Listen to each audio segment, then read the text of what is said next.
If the Saints miss on Derek Carr, should Hendon Hooker from Tennessee be their top target at quarterback? Let's discuss that here on the Straight Up Saints podcast. You're listening to the Straight Up Saints podcast.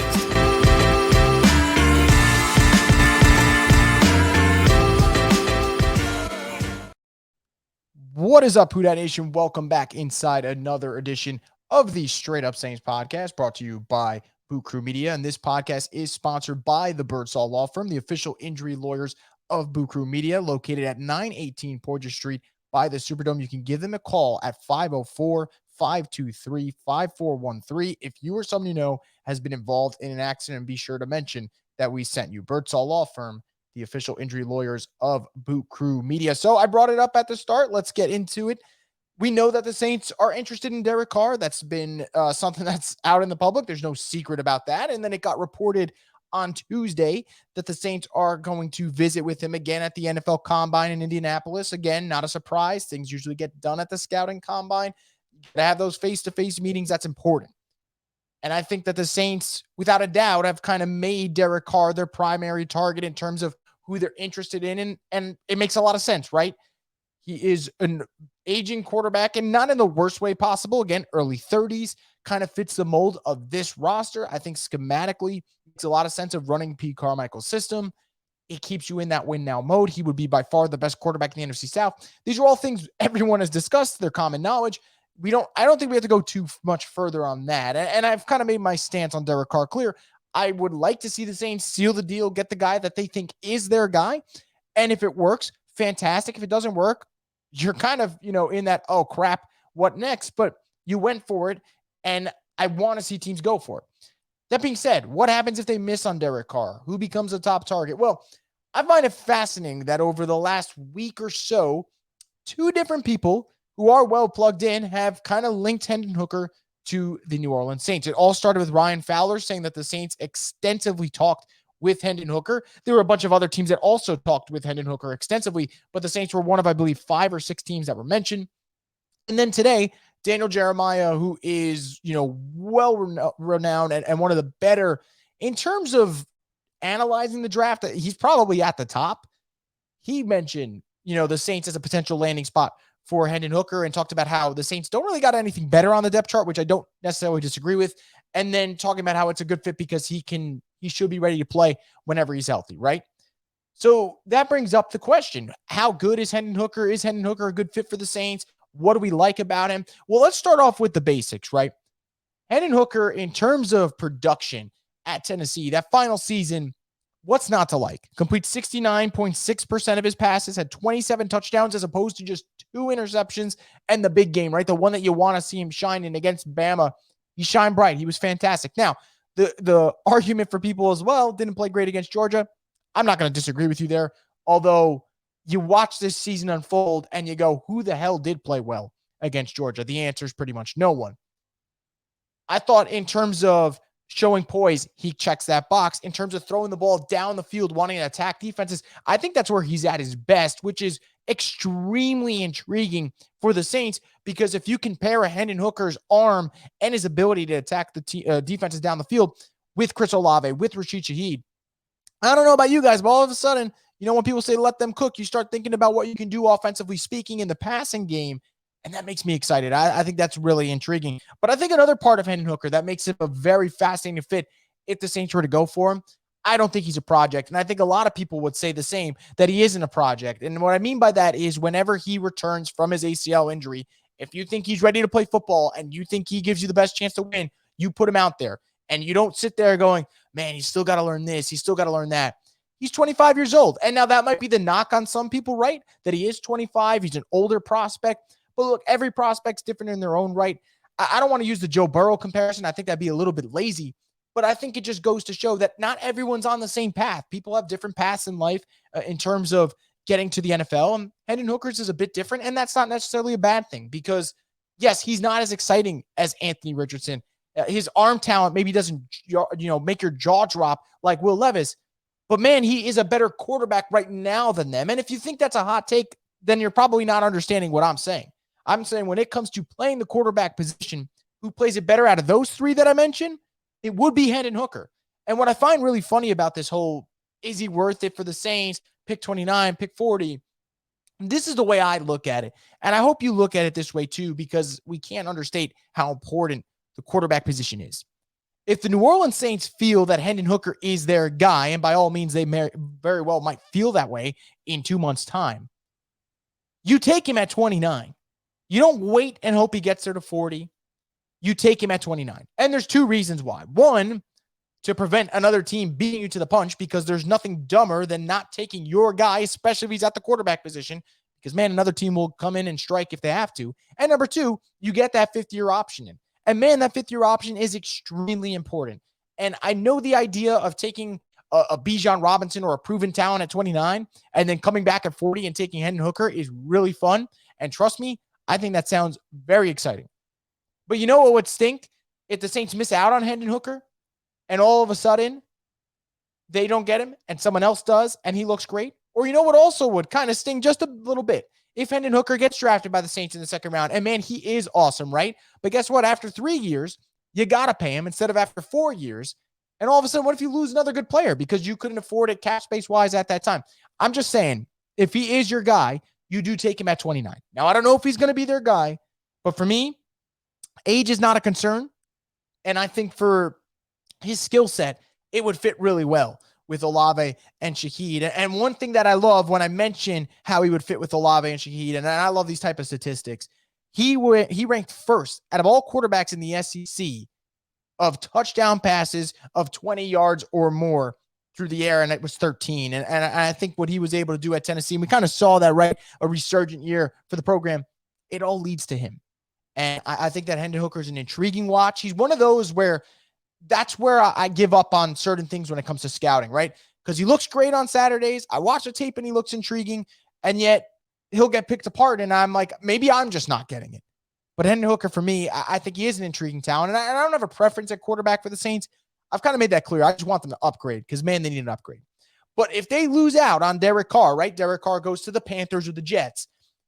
I think that, you know, I know I just said I don't have a preference, but I think I would be very much okay with the Saints either having Jameis or Andy Dalton still on the roster, one of them, not both of them, drafting Hendon Hooker.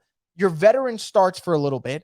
And if you're A, not winning games, or B, not getting great quarterback play, you go to Hendon Hooker when he's ready from that ACL injury, and you think he is fit to run Pete Carmichael's offense. And I think you kind of go from there. But I think it's a very fascinating argument. You got 2 months until the draft, and it's something that's not going to go away, nor should it. The Saints should be in the quarterback market. They should be exploring every possible option, whichever way they turn, looking, opening the door, seeing if they want to shop, seeing if they want to actually buy the product, and they go from there. So, yeah, if you tell me, should he be the primary target? I don't know. I'm not ready to take that leap yet because I do think with the way the Saints are constructed, Derek Carr is going to be their primary target. And I know some people want Derek Carr signed and then draft Hendon Hooker. And I'm not here to be the bearer of bad news, but I would imagine if they sign Derek Carr, you can cross the other option off the table because I do think that Derek Carr is not going to go to a franchise that's going to draft a quarterback with a top 40 pick. I just don't. He just left a franchise that was non-committal to him. I don't know if he would go to one that their immediate move after taking him would be to make it seem like they aren't committed to him. So I think that'd be a little bit of mixed messaging, and that's why I don't believe both will happen. Now, if it comes down to which one you'd rather have, that's preference. And I actually would love to know and let us know whether it's on Twitter or in the YouTube section here, comment section on for Boot Crew Media. But look, this is a possibility, and I do think that New Orleans will have to consider it. And I'd imagine they would, but him not being the rawest of quarterbacks is actually something that's a benefit to me, right? Trust me, I love the idea of what Anthony Richardson can be. But maybe he's better suited to do that in Indianapolis with Shane Steichen, who just really helped develop Jalen Hurts in Philly. And boy, Jalen Hurts looks like a top 5 quarterback now. So that might be the better spot for him. Will Levis, I've already said it before. I've watched a lot of Will Levis. I get the hype to a certain degree, but at the same time, you still got to play football. And you still got to produce. And Hendon Hooker produces better in the same conference. So there's that. So as you can tell, I would not be against Hendon Hooker coming to New Orleans. And I'd imagine some of you would be for it. So let me know in the comment section below. Now, not done here on the Straight Up Saints podcast. And I think what I want to get into now are 2 players that have been released or about to be released, I should say, because the new league year starts on March 15th, if I'm not correct. And the first one is a quarterback, and that's Carson Wentz. Now, I know the minute I mention Carson Wentz's name, people roll their eyes, and usually I would say, wait, hear me out. But no, I'm going to say roll your eyes, because the Saints should be in the quarterback market. They should be exploring just about every option, as I just said, but this one should not be one of them. I was someone who, watching Carson Wentz in Philly, I got the hype. I thought he was super exciting. I thought that when they drafted Jalen Hurts, it was a little bit of an odd move, but you know what? Best for both sides to part ways. He'll do fine in Indy. And he wasn't terrible in Indy. The numbers would show that he wasn't terrible. I thought there were games that he played well, but they underachieved. They definitely did. So Indianapolis moves on from him. And Indianapolis kind of makes comments that make me wonder, well, what's going on with Carson Wentz? That's the second team now to kind of get rid of him and not have a problem with getting rid of him. Goes to Washington. Talent-wise, by far the best quarterback on that depth chart. Sam Howell, Taylor Heineke, Carson Wentz. Carson Wentz wins that in a landslide. But man, if he wasn't the worst quarterback that played for them this year, that is what blows my mind. They played with more heart under Taylor Heineke. I'm not saying Taylor Heineke's a better quarterback. I think Taylor Heineke is a backup quarterback, but played better with him, had a lot more energy, had couple less sacks. I think the turnovers kind of evened out regardless. Sam Howell, final game of the season, probably looked better than Carson Wentz did at most points. So Washington releases him this week. Another team eager to move on from him. That's kind of another red flag. And I've kind of reached that point with Carson Wentz where I don't know if he's a starter in the NFL. I don't know if it's fair if he gets a fourth chance now. And that's where you get to arguments where there are double standards in the NFL, and there are. And I think if Carson Wentz were to get a fourth shot, that'd be a little ridiculous considering other quarterbacks haven't even gotten their second opportunity. That said, it just won't be with the Saints. It shouldn't be the Saints, and I don't think it will be with the Saints for a multitude of reasons. If you're going to go with a quarterback that can turn over the ball at times, but man, the high moments are good, you have that in Jameis Winston. And frankly, Jameis Winston the last 2 years, rather have him over Carson Wentz. No doubt in my mind. Plus, you already have him under contract. And you know, in terms of being liked in the locker room, there's no question there. You want a quarterback that is trying to get you to the number one pick in the draft? All right, then maybe you consider Carson Wentz. But other than that, I don't want to hear any type of hypothetical scenario that the Saints should sign him. So to answer it all very shortly, no, I'm out on Carson Wentz. It is a hell no for me. I would not like to see him in the black and gold. Now, someone I wouldn't mind seeing in the black and gold, and we're going to wrap it up with this player, Leonard Fournette, who is about to get cut by the Buccaneers. Now, I want to make myself very clear. I do not want Leonard Fournette for the sake of saying LSU reunion. It's not about that. It never should be about that. It should be about getting the best football players that help you win the game, not be about what school they went to. That should just be an added bonus for fans to get excited about, I guess, but that's not why you should want a player. But the Saints need running back help. I know that I mentioned Bijan Robinson. I've mentioned Tyjae Spears. I've mentioned Jahmyr Gibbs. I have mentioned a plethora of running backs. But you might need multiple running backs because I think that the Saints are in that spot where, A, they need that running back of the future. So that's where the running back like a Bijan or a Tyjae or Jahmyr or even like a Deuce Vaughn, that's where they come in the fold. But you also need that other running back because there's a very good chance that Alvin Kamara is going to get suspended for a multitude of games. And when that happens, even if you draft a running back, you're kind of back in the same spot of you like one of your running backs, you don't know what the heck you're getting from the rest of your depth chart. So I look at Leonard Fournette, and I do think that there are some concerns, right? 3.5 yards per carry, not enticing to me. But what was good on the Bucs offense last year? They didn't protect well. They never tried to establish the run clearly. They didn't exactly have a prolific passing game. Byron Leftwich got fired after the year was over. And even though Fournette wasn't necessarily great, he still finished the year with over 1,100 scrimmage yards. And you would not be signing Fournette, in my opinion, to be the number one back on your team. You'd either be signing him to be that complimentary guy to Alvin Kamara or potentially be the lead back while Alvin's suspended, or you're adding him in there for him to kind of be the lead back, and then you see what happens with Kamara. Maybe you bring in another running back, and you go from there. But I think at the very least, this is a guy that, and has, again, nothing to do with the LSU connection, that you look at. And I'm sure Leonard will have people he could speak to, whether it's Jarvis Landry, whether it's Tyrann Mathieu, or just knowing the Saints well, because, man, he's been in the NFC South now for a couple of years, that it is intriguing enough destination. I think the Saints, if they're going to be successful next year, regardless of who the quarterback is, and I've said this many times, probably say it a couple more times, they're going to have to be a running team. And you can spend 30-something million on Derek Carr, but that should not change the fact that when you win football games, it should be because you are running the football extremely well. That's how they won games this past season. That's how they're going to have to win games next season. Complementary football. And there's no better complement to a good defense than running the football down the opponent's throat. And the Saints, if they were to add Leonard Fournette and still have a Kamara and potentially add a young running back in the draft, all of a sudden, that's looking pretty good to me. And I actually think the idea of signing Leonard Fournette, if, again, price isn't bad, and I can't stress that enough, would be interesting because if you do sign Leonard Fournette and you still have Kamara on the roster, maybe that says, okay, pick 29 and 40 will not be used on a running back. But pick 70, that might be the target. And guess what, guys? You can find good running backs on day 3 of the draft. You can find good running backs at the end of day 2. I mean, the Saints star running back is from day 2. You can find them. So I look at Leonard Fournette.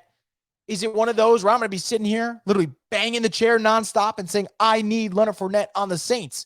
No, I'm not going to do that because I think that's a little ridiculous. But should the Saints consider it? Absolutely. They can use a running back. They got to get better at the position. And I think this is someone who they'll probably check around on. I don't think it's an overstatement. I don't think it's me just speculating for the sake of it. I think that the Saints need help at running back, and I would be shocked if they don't at least sniff around to see what the price would be for Fournette, and you go from there.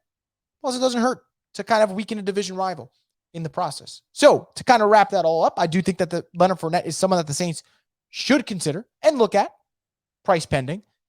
And Carson Wentz, who got released on Monday, count me out on that. Let him be someone else's problem. But we'll see what happens. And I'm sure over the next couple of days and probably the next 2 weeks, there will be more surprise cuts. There will be more guys hitting the open market that we didn't anticipate. And that will be fascinating. And we'll discuss it here on the Straight Up Saints podcast if I see fit for the Saints. And those 2 guys definitely come to mind because A, quarterback, Saints need one. B, running back, Saints need to get better. So we'll see what happens in that regard. As for the Derek Carr front, little bit of a note here. Earlier this week, Mike Garafolo from NFL Network was talking about Derek Carr, and he said the expectation is between now and March 13th. Between that kind of gap, you should get a decision from Derek Carr because Derek Carr should decide before the negotiation periods open up for guys like a Daniel Jones if he hits the open market. Doubt it. Geno Smith, doubt that as well. But what if Aaron Rodgers becomes available?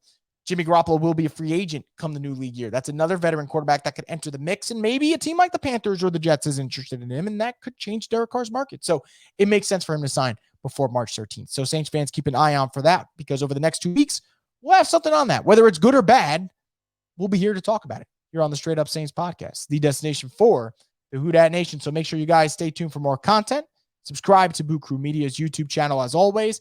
And yeah, let's see where this offseason goes, but it's going to be fascinating. We got to keep our options open because this is kind of an uncertain time. And that's not necessarily a bad thing, although I would say it's probably more that than great. But I really do think this is going to be an interesting offseason. I think the reports about Derek Carr, the reports about Hendon Hooker, it is exciting. Now, you don't want to be left at the altar with no one, but the fact that you might have options and be able to walk away with a potential prize, that would be great. But we'll see what happens. And if it does, like always, guys, like I said, I'll be here to cover it on the Straight Up Saints podcast.